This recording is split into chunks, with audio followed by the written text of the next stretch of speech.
নমস্কার বন্ধুরা, আমি রাজীব দত্ত। আজকে Rajib Dutta blog RTV news পডকাস্টে আপনাদের একটা এমন অদ্ভুত কথা শোনাবো যে আপনারা অবাক হয়ে যাবেন। কলকাতার বিভিন্ন বেসরকারি হাসপাতালের বিরুদ্ধে বহু অভিযোগ, রীতিমতো রোগীর বাড়ির আত্মীয়দের পকেট কেটে দেওয়া হয়। শুধু তাই নয়, আরো বিভিন্ন রকম ঘটনা সেখানে ঘটে। বিগত দিনের সরকার তাদের প্রশ্রয়ে কিন্তু এই ঘটনা বেড়েছিল, যদিও শুভেন্দু অধিকারী সরকার কঠোর হাতে পরিস্থিতি মোকাবিলা করার কথা বলেছেন। আমি আজকে আপনাদের সামনে এমন একটা ঘটনার কথা শোনাবো যে আপনারা ভাবতে পারবেন না যে এই কসবা অঞ্চলে অবস্থিত একটি বেসরকারি হাসপাতালে কিভাবে রোগীদের এবং রোগীর পরিবারের উপর অত্যাচার করছে। তেমন আমার সঙ্গে রয়েছেন পল্লব রায়চৌধুরী। তিনি কলকাতার একটি বেসরকারি হাসপাতালে তার বাবাকে অসুস্থ অবস্থায় ভর্তি করেছিলেন, কিন্তু বাবাকে তো ফেরতই পাননি। বাবা চলে গেছেন, কারণ তার উপর পরীক্ষা নিরীক্ষা চলেছে এবং শেষমেশ লক্ষ লক্ষ টাকা গচ্ছা তিনি দিতে বাধ্য হয়েছেন। জোর করে আদায় করা হয়েছে, প্রায় তোলাবাজি করা হয়েছে। শুধু তাই নয়, এবং রুগী মারা যাওয়ার পর তার অর্গ্যান গুলো জোর করে নেওয়ার চেষ্টা হয়েছিল। রয়েছেন পল্লববাবু আমাদের সঙ্গে। আমি তার সঙ্গে তার অভিজ্ঞতার কথাই বেসরকারি হাসপাতালগুলো, এই হাসপাতালটাকে নিয়ে আমি তার কাছ থেকে শুনবো। নমস্কার পল্লব বাবু, আপনি কোন হসপিটালের বিরুদ্ধে অভিযোগ করছেন? ফর্টিস হসপিটাল আনন্দ। হ্যাঁ, বলুন কি হয়েছিল। গত 13ই এপ্রিল 2025 সালে আমার বাবার বাড়িতে অজ্ঞান হয়ে যান। তারপরে সম্ভবত ব্রেন স্ট্রোক ধরা পড়ে। আমরা তৎক্ষণাৎ ফোন করি, অ্যাম্বুলেন্স আসে, অ্যাম্বুলেন্স হসপিটাল নিয়ে যায়। একটু জোরে বলুন। অ্যাম্বুলেন্স হসপিটাল নিয়ে যায়। এবার অ্যাম্বুলেন্সে যখন বাবাকে তোলা হয়, প্রথম থেকেই ভেন্টিলেশন সাপোর্টেই বাবাকে রাখা হয়। তারপরে হসপিটালে নিয়ে যাওয়ার পরে অ্যাম্বুলেন্সে আর কি আমার মিসেস এবং আমার ছেলে গেছিলেন এবং আমার মা কিছুক্ষণ পরে যায়। আমি হসপিটালে একটু পরে পৌঁছাই। ওনার হসপিটালে নিয়ে যাওয়ার সাথে সাথেই ভেন্টিলেশন সাপোর্টেই ইমার্জেন্সি থেকেই ওই অবস্থাতেই বাবাকে ট্রিটমেন্ট শুরু করে। কিন্তু অদ্ভুত যে বিষয়টা, বাবার যে কারণে হসপিটালে ভর্তি হলেন, শুরুতে সেই ট্রিটমেন্ট শুরু হয়নি। শুরুতে ওনারা নিউমোনিয়া ধরা পড়েছে বলে নিউমোনিয়ার ট্রিটমেন্টটি শুরু করেছে। আচ্ছা। এবার 5টা 40 সন্ধ্যাবেলা 13ই এপ্রিল 2025-এ বাবা যখন ভর্তি হয়, প্রায় 7:30 অব্দি ওনারা সিটি ব্রেন উইথ এনজিও, যেটা আর কি নর্মাল লেম্যান বা সাধারণ মানুষ বুঝতে পারবে, যেটাতে আর কি স্ট্রোকের বিষয়টা ধরা পড়ে, সেটা নাকি ওনারা করতে পারছিলেন না বাবার শারীরিক গঠন অনুযায়ী। তারা করিয়েছে, টাইমটা আমরা জানি না, 6:30 7টা নাগাদ ধরুন। তারপরে আমরা পৌঁছাই সন্ধ্যে 7:30টার সময়। আমরা বলবো না, সরি, আমি পৌঁছাই 7:30টার সময়। ততক্ষণে ওনারা মোটামুটি ধরতে পেরেছেন যে বাবার একটি স্ট্রোক হয়েছে। তখন আমাদের 8টা নাগাদ, মোটামুটি 7:30 8টা নাগাদ আমাকে বলা হয়, আমাকে এবং আমার মাকে, যে ওনার যা পরিস্থিতি, ওনাকে একটা ইমিডিয়েট অপারেশন করানো হবে। অপারেশনটির নাম হচ্ছে ব্রেন অপারেশন করতে হবে। ব্রেন অপারেশন, মেকানিক্যাল থ্রম্বেক্টমি অপারেশনটার নাম। এবার আমাদের বলে যে হাতে সময় কম, 8 ঘন্টা মতন সময় রয়েছে। আপনারা আপনাদের ফ্যামিলি ফিজিশিয়ান বা যারা আর কি মেডিকেল লাইনে যুক্ত তাদের সাথে। আপনার বাবার নামটা কি? প্রণব প্রসাদ রায়। আচ্ছা। যোগাযোগ করে একটু কথা বলে দেখুন, তারপরেই আর কি অপারেশনটা শুরু হবে। তার আগে ওরা শুনিয়ে রাখে অপারেশনটার প্রাইস কিন্তু মোটামুটি 5 থেকে 6 লক্ষ টাকা। আপনারা রাজি তো? যে প্রিয়জনকে বাঁচাতে গেলে তো রাজি হওয়া ছাড়া উপায় থাকে না। তো আমরা রাজি যখন বললাম, আমাদের ফ্যামিলি ফিজিশিয়ান সেই সময় দুর্ভাগ্যবশত পরপর ছুটি ছিল, 13 14 15 16। উনি ছিলেন না। উনি যেখানেই আর কি বেড়াতে গেছিলেন, সেখান থেকে খুব বেশি কিছু কথা বলতে পারেন। উনি বললেন যে হ্যাঁ বলে দিই। আমরা হ্যাঁ বলে দিই অপারেশনটা। এবং আমাকে এটাও বলা হয় ইমার্জেন্সি থেকে যে আপনারা ভালো টাইমে পেশেন্টকে নিয়ে এসেছেন, একটু পরে হলেও ওনাকে আর বাঁচানো যেত না।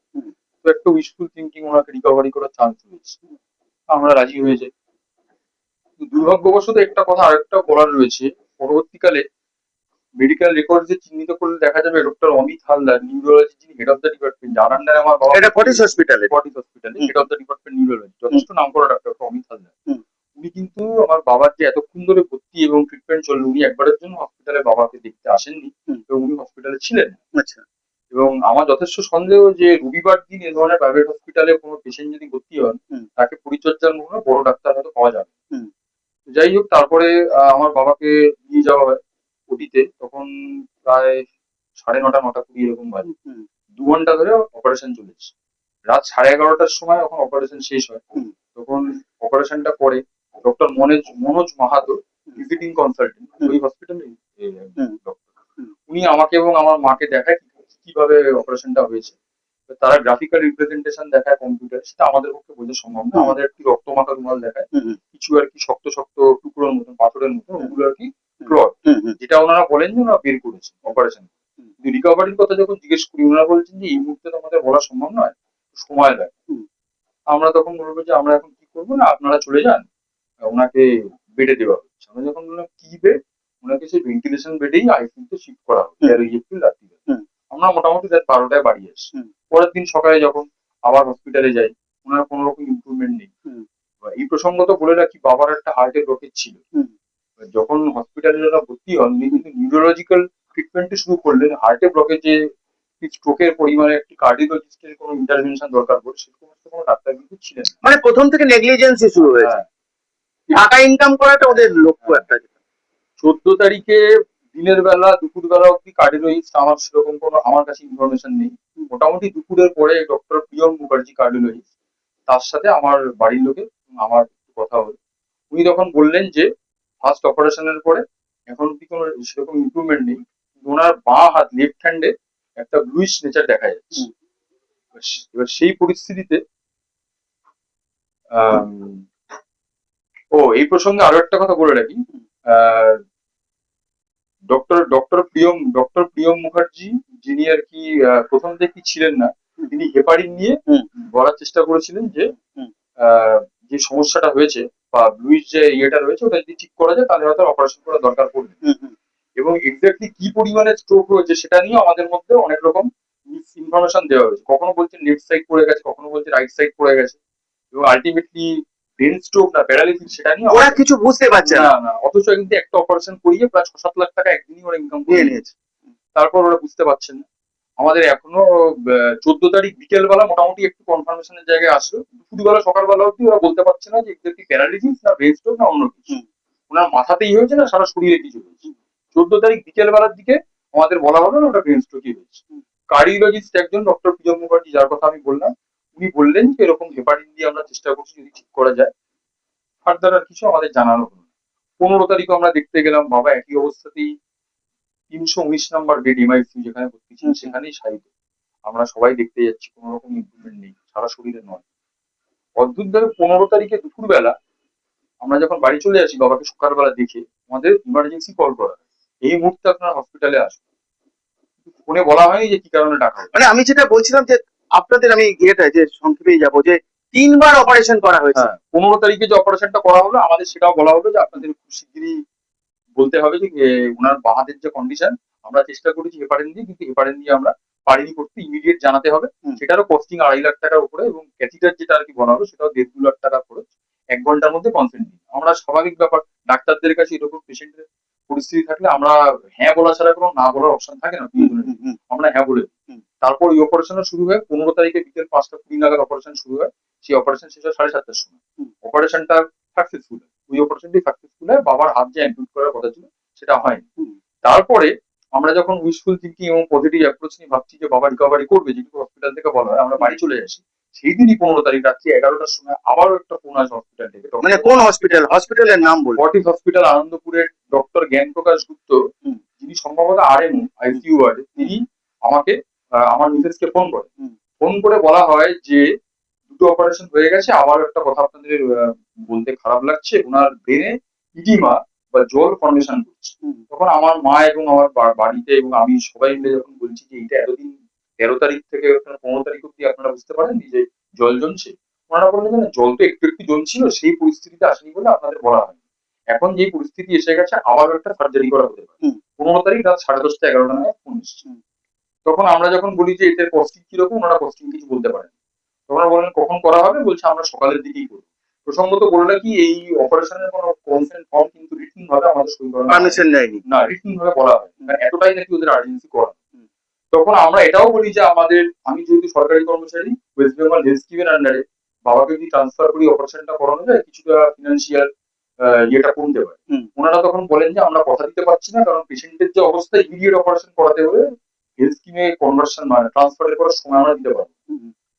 তো আমরা সেইভাবেই মানসিক প্রস্তুতি নিতে যাই। 16 তারিখ সকালবেলা আমি তখন আমার কর্মক্ষেত্রের দিকে যখন যাচ্ছি, হসপিটাল থেকে ফোন আসে ডক্টর সুদীপ্ত ভট্টাচার্য, উনি ফর্টিস হসপিটালের নিউরো সার্জন। তিনি ফোন করে বলেন যে আপনাদের কি হসপিটালে এখন আসেননি, অপারেশন তো শুরু হবে। তখন আমি বললাম আপনারা তো কোনো সময় বলেননি। না আমরা শুরু করবো, আপনারা ইমিডিয়েটলি বাড়িতে ওকে আসতে বলুন। আমার মিসেসকে তখন বলি যে আপনি ইমিডিয়েটলি হসপিটালে যাও। সো বলে থাকি আমি তখন হসপিটালে পৌঁছাইনি, আমি যখন অফিস মানে আমার কর্মক্ষেত্র থেকে হসপিটালে যাচ্ছি আমার মিসেস ফোন করে বলে যে আমাকে একটা এস্টিমেশন দেওয়া হয়েছে হসপিটাল থেকে 16 লক্ষ টাকা বিল করার সম্ভাবনা রয়েছে। 13 তারিখে আমার বাবা ভর্তি হয়েছে, 16 তারিখের মধ্যে 13, 14, 4 দিনের মধ্যে 16 লক্ষ এস্টিমেশন দিচ্ছে। আমার জানা নেই যে কোনো হসপিটাল এস্টিমেশন বিল এরকম করতে পারে কিনা পেশেন্টের। তারপরে আমি যখন হসপিটালে পৌঁছাই, অপারেশন হয়ে যায় কোনো রিটিন কনসেন্ট ছাড়াই। আমাদের কাছে কোনো রকম কোনো প্রমাণ নেই কি অপারেশন হয়েছে, শুধুমাত্র উটিতে বাবাকে ঢোকানো হয়েছে। আমার মিসেস বললো যে অপারেশন হয়ে গেছে। বাবার কোনো রকম উন্নতি নেই, বাবাকে বেডেই রাখা হয়েছে, মাথার মধ্যে একটি কাপড়ের একটা স্ট্যাপ মতন দেওয়া হয়েছে এবং বাবার স্কালটারে খুলে এক জায়গায় রাখা হয়েছে।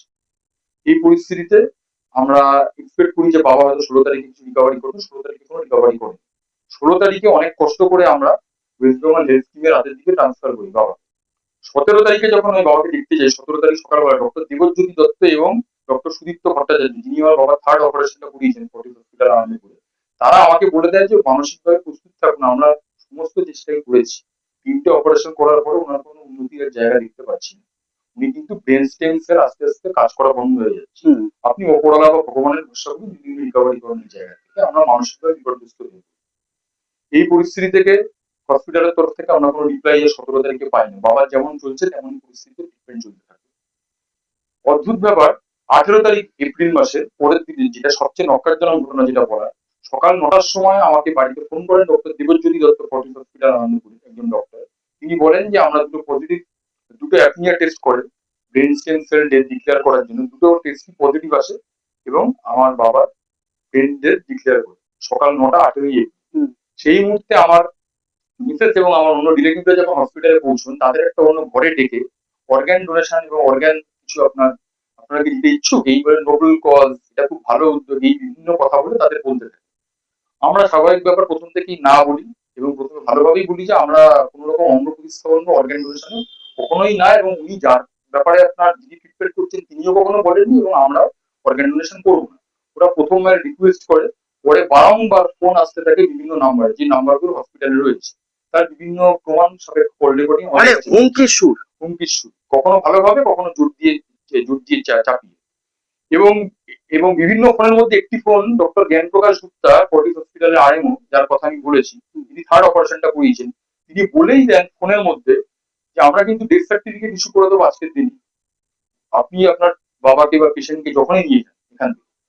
তখন আমার মিসেস বলেন যে 4 ঘন্টা না হলে তো মেডিকেলি ডেথ সার্টিফিকেট ইস্যু করা যায় না। তখন উনি বলেন অপোজিট সাইড থেকে 4 ঘন্টা টন্টা ওরকম কোনো ব্যাপার নেই, আমাদের ডেথ মানে ডেথ, যখনই আমরা ওনার ব্রেন ডেথ মানে আমরা ইস্যু করে দিতে পারি। এই কথাটা বলুন, ফোন কেটে দেন। আমাদের বারংবার যখন প্রেশার ঠিক করতে থাকে আপনারা কখন ডিসিশন দেবেন, আপনারা তাড়াতাড়ি আসুন, আমরা বলি যে বিকেলবেলা যাচ্ছি। বিকেলবেলা আমাদের ডাকা হয়, আমাদের সমস্ত রিলেটিভ আমরা সবাই যখন হসপিটালে পৌঁছে আমাদের একটি ঘরে ডেকে বোঝানোর চেষ্টা করা হয় এবং হুমকি প্রায় দেওয়া হয় যে মেডিকেল লিগালি ডেথ সার্টিফিকেট কিন্তু আমরা ইস্যু করতে পারি ব্রেন ডেথ হলেই, আপনি যখনই পেশেন্টকে বার করুন। আমরা যখন বলি যে আমরা পেশেন্টকে আজকে বার করবো না, কারণ ওনার তো কার্ডিও ইয়ে তো এখনো চলছে, মানে আপনার হার্টবিট ফেলিওর নয় এখন। কার্ডিও ফেলিওর নয়, ওনার হার্টবিট পালস চলছে না, ওরকম কোনো বিষয় নয়, ব্রেন ডেথ মানেই আমরা ডেথ সার্টিফিকেট ইস্যু করে দিতে পারি। যখন আমরা দেখতে দেয়ালে পিঠ থেকে যাচ্ছে, আমরা বলি যে আমরা লিগালি ব্যাপারটা অ্যাডভাইস নিচ্ছি, তখন হসপিটাল বলে আপনারা অ্যাডভাইস নিন, আমি অ্যাডভাইস নিচ্ছি। আমি সেই মর্মে আমার একজন রিলেটিভের সাথে কথা বলে একটি মেল পাঠাই ফর্টিস ম্যানেজমেন্টকে, যে কি কি এতদিনের ট্রিটমেন্ট হয়েছে তার পুরো ডিটেলস আমার লাগবে, আমরা অর্গান ডোনেশনে কোনোভাবেই ইচ্ছুক নই এবং আমরা সমস্ত রিপোর্ট চাইছি, এটা বলে মেল পাঠাই। মেল পাঠানোর পরে যখন মানসিক প্রস্তুতি নিতে থাকি যে হয়তো বাবাকে পরের দিন সকালেই আমরা বার করে নেবো, মানে 19 এপ্রিল যা হসপিটাল থেকে বলে। রাত্রি 9টার সময় আমরা যখন বিল ডিটেলস চেক করি, তখন দেখতে পাই যে বিলের মধ্যে ইউরিন এবং স্টুল যে পাস হচ্ছে তার প্রমাণ রয়েছে, কারণ গজ তুলো বিভিন্ন রকম জিনিসপত্র তারা কিন্তু আমাদের কাছ থেকে নিচ্ছে। এবং আমরা যখন ডক্টর জ্ঞান প্রকাশ গুপ্ত আরএমও ফর্টিস হসপিটাল আনন্দপুরে, তার সাথে যখন কথা বলি রাত্রিবেলা বাড়ি আসার আগে, যে তাহলে কি কালকেই আমার বাবাকে বার করা হবে, ডেথ সার্টিফিকেট কি আজকের ডেটে ইস্যু হবে, উনি তখন মৌখিকভাবে পিছিয়ে আসে আমাদের মেল করার পরে, যে না এটা আমাদের একটা ভুল হয়েছে, তাদের বলা ওনার ডেথ সার্টিফিকেট আজকের ডেটে ইস্যু হবে না, উনি যতদিন সার্ভাইভ করবেন, যতদিন ওনার হার্ট চলবে, পালস চলবে, ততদিনই আপনার ইয়ে চালাবে, ট্রিটমেন্ট চালাবে, এটা বলে মৌখিকভাবে আমাদের কাছ থেকে সেদিন রাত্রে পিছিয়ে আসে। অদ্ভুত ভাবে 19 এপ্রিল পরের দিন সকালবেলা আমাদের আবার হসপিটালে ডাকা হয় এবং সমস্ত department head Fortis hospital Anandapur এবং ডাক্তাররা আমাদের নিয়ে মিটিং এ বসেন। তারও উপযুক্ত প্রমাণ আমার কাছে আছে। সেখানে doctor Amit Haldar, head of the department neurology, সম্পূর্ণ অস্বীকার করেন যে এরকম কোনো কথা আমাদের সাথে নাকি হয়নি বা হয়েছে, হয়ে থাকলেও তার নাকি সেটা জানা নেই। এই ধরনের অর্গান ডোনেশন এবং ডেথ সার্টিফিকেট ইস্যু করার বিষয় আমরা তারা জানি না। তো তিনি, ডক্টর হালদার, আমার পিসে মশাইকে অপমান করে এটাও বলেন যে উনি নাকি ডাক্তার তো নন, এই ধরনের কথা উনি বলতে পারেন না, যে ধরনের আমাদের বাকবিতণ্ডা চলে। সমস্ত প্রমাণ আমার কাছে আছে। তারপরে 19 তারিখে যখন বেরিয়ে আসি, ওনারা বলেন যে আমরা দেখছি এই বিষয়ে, এইটুকু বলে আমরা চলে আসি। মিটিংটা শেষ হয় 19, 20, 21 কোন রকম হসপিটালের থেকে আমাদের সাথে কোন রকম সেরকম ভাবে কোন রকম কোনো বাক্যালাপ বা কোনো কনভারসেশন হয়নি। কি ট্রিটমেন্ট করেছে আমরা জানি না, নর্মাল বাবা বেডে ছিলেন, এই হচ্ছে ব্যাপার। রোজই বিলিং হয়ে গেছে। তার মানে বার করলেন কবে? 22 তারিখে, 22 এপ্রিল আবার আমাদের ডাকা হয়। 22 তারিখে আমাদের ফোন করে বলা হয় যে ওনার হিমোগ্লোবিন কমে যাচ্ছে, ওনার সিবিসি যেটা রিপোর্ট ভালো না, আপনারা ডোনার নিয়ে আসুন। ওনাদের কথা অনুযায়ী আমরা একজন ব্লাড ডোনার নিয়ে গেলাম। আমরা এক ইউনিট, 2 ইউনিট না 1 ইউনিট দিয়ে দিচ্ছি, আপনারা যে একজন ডোনার নিয়ে আসুন আমাদের ব্লাড ব্যাংকে এটা দিন, ব্লাডটা দিন। আমরা ডোনার নিয়ে গিয়ে ব্লাড দিলাম। 22 তারিখে আমাদের একটা মিটিং হলো, সেই রেকর্ডিং আমাদের কাছে আছে।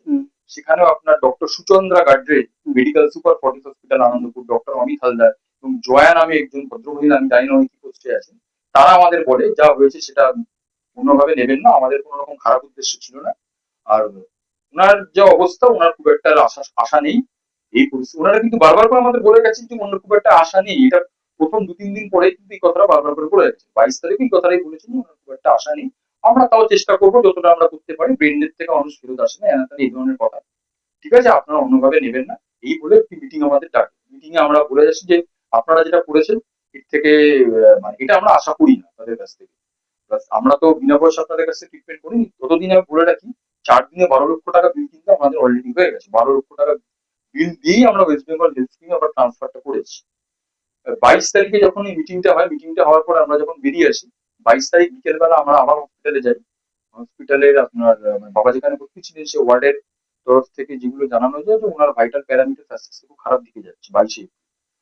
তারপরে ফার্দার আমরা জানি না কি পরিস্থিতি হতে চলেছে। যখন 22 তারিখে চলে আসে, 23 তারিখে সকালবেলা 9:30টার সময় আমার মিসেসের কাছে ফোন আসে, ওনার ফার্স্ট কার্ডিয়াক অ্যারেস্ট হয়েছে, আপনার হসপিটালে চলে আসুন। আমরা সিপিআর চালু করেছি। তারপরে আমরা যখন তড়িঘড়ি করছি বাড়ি মানে হসপিটালে যাওয়ার জন্য, 10টা 15 আবার একটি ফোন আসে যে বাবা চলে গেছে। মানে তার মানে যেটা দেখলাম যে ফর্টিস হাসপাতালের বিরুদ্ধে আপনি যে অভিযোগটা করছেন, অ্যাকচুয়ালি মেডিকেল নেগলিজেন্সি, হুম। তোলাবাজি হয়েছে, অ্যাকচুয়ালি তোলাবাজি। এবং সেই সঙ্গে মেডিকেল আপনার অর্গান জোর করে নিয়ে নেওয়ার, কি অর্গান কি বিক্রি করে দেওয়ার চেষ্টা করছিল? আমার কাছে উপযুক্ত প্রমাণ নেই, তবে বাবাকে যখন বার করা হলো 23 তারিখে, বাবার পুরো শরীরটা বোঝ কাপড় তুলো দিয়ে মোড়া ছিল এবং বাবার শরীর থেকে ওয়াটার সিক্রেশন হচ্ছিল, মানে জল যেটা সেটা বেরোনো হচ্ছিল বলে, এবং কোনোরকম ইনফেকশন যাতে না ছড়ায় সেই জন্য নাকি এইভাবে মুড়ে দেওয়া হয়েছিল। আমাদের কাছে কোনো প্রমাণ নেই। মানে আপনাদের সন্দেহ হচ্ছে যে সন্দেহ তো অবশ্যই আছে। কি সন্দেহ হচ্ছে? কি কোনো অর্গান কি বার করে নেওয়া হয়েছে, আমাদের কাছে কোনো উপযুক্ত প্রমাণ সত্যি কথা বলতে গেলে নেই। কারণ আমি West Bengal medical commission, medical council, national human rights commission, সমস্ত জায়গায় আমি জানিয়েছি। আমি উপযুক্ত কোনো প্রমাণ পাইনি এখনো অব্দি যে বাবার উইকে কোনো অর্গান নিয়ে নেওয়া হয়েছে। আপনাদের সন্দেহ হচ্ছে? সন্দেহ হচ্ছে, হ্যাঁ। এই প্রসঙ্গে একটা কথা বলে রাখি, রটো যে অর্গানাইজেশন পিজি হসপিটালের সাথে যুক্ত সরকারি সংস্থা, তারা আমাকে অফিসিয়ালি বলেছেন যে ওই ডেটে প্রণব প্রসাদ রায়চৌধুরী আমার বাবার নামে কোনো অর্গান ডোনেশনের কোনো রেকর্ড নেই অফিসিয়াল। কিন্তু আমার একটা সন্দেহ হচ্ছে যে ওনারা ওইভাবে আমাদের উপর প্রেশার কিসের জন্য করেছেন 8 ব্রেন ডেথ হওয়ার পরে। সন্দেহ তো অবশ্যই আমার। তার মানে কোথাও বিক্রি করার একটা পরিকল্পনা, প্রচেষ্টা, হয়তো তারা সফল হয়নি, বাট একটা প্রচেষ্টা তারা করেছে। আর এই প্রসঙ্গে আরো একটা বলে রাখি, যে ডেথ সার্টিফিকেট ওরা ইস্যু করে, সেই ডেথ সার্টিফিকেটে বাবার যে 13 এপ্রিল থেকে 23 এপ্রিল ভর্তি, সেই রেকর্ডও তাদের কাছে নেই। তাদের রেকর্ডে রয়েছে 17 এপ্রিল থেকে 23 এপ্রিল, মানে 13 থেকে 16 সেই ডেটটা তারা মেনশন করেন। মানে 6 দিন 3 দিন, তার মানে 3 দিন আসল যে 12 লক্ষ সেটা উড়িয়ে দিয়েছে, উড়িয়ে দিয়ে 17 থেকে 23। এর প্রসঙ্গে যখন আমরা বলতে যাই, আপনি জানেন পল্লববাবু, আপনি কি বলছেন যে একটা ফর্টিস হসপিটালের মতো একটা হসপিটাল, তার বিরুদ্ধে তো ভয়ঙ্কর অভিযোগ আপনি তুলছেন যে মানে রেকর্ড না রাখা, লুট চালানো এবং তারপর অর্গান ভাবে নিয়ে নেওয়ার চেষ্টা। তো কি বলবেন? রাজ্যে নতুন সরকার এসেছে, মানে মানে কি বলবেন?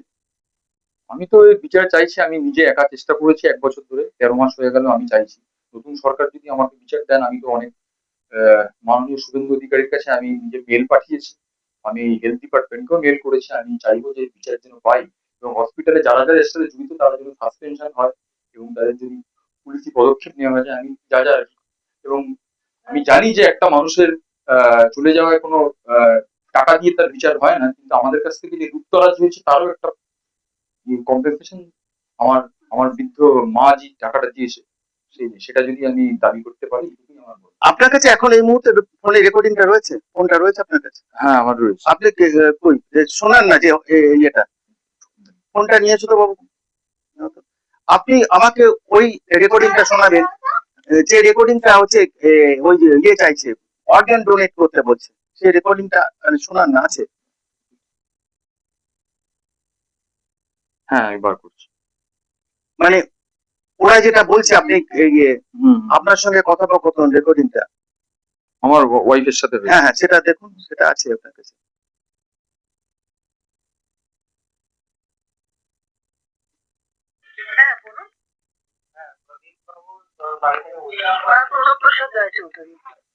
হ্যাঁ হ্যাঁ, আপনি কে বলছেন ম্যাডাম? আমি ওনার ডটার ইন ল। আচ্ছা, আপনারা কি হসপিটালে আছেন না বেরিয়ে গেছেন? এখন নেই, আমরা যাচ্ছি। কি ব্যাপার বলুন? আচ্ছা, আমি ডক্টর জ্ঞান বলছিলাম, সকালে আমি কথা বলছিলাম আপনাদের। আচ্ছা, আপনারা বাড়ি থেকে কথা বললেন কিছু?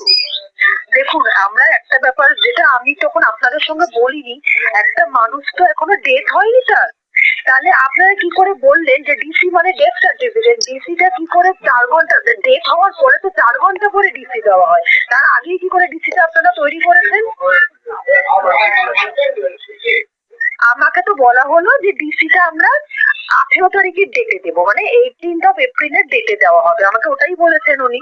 এবার সেটা মানুষটা তো এখনো তার মানে এখনো তো তার শেষ হয়নি, তার তো এখনো হার্টটা চলছে। এইখানে অর্গান ডোনেট কথা বলছি। হার্টটা চলার পেশেন্টটাকে যেটা বলা যায় না, যখন পেশেন্টের ব্রেন স্টেম তখন ডেড হয়, সেটাই ব্রেন ডেড। হ্যাঁ, সেটা জানি, কিন্তু মানুষ মারা গেলে তার 4 ঘন্টা পরে তো ডেথ সার্টিফিকেট দেয়, আমরা তো সেটাই জানি।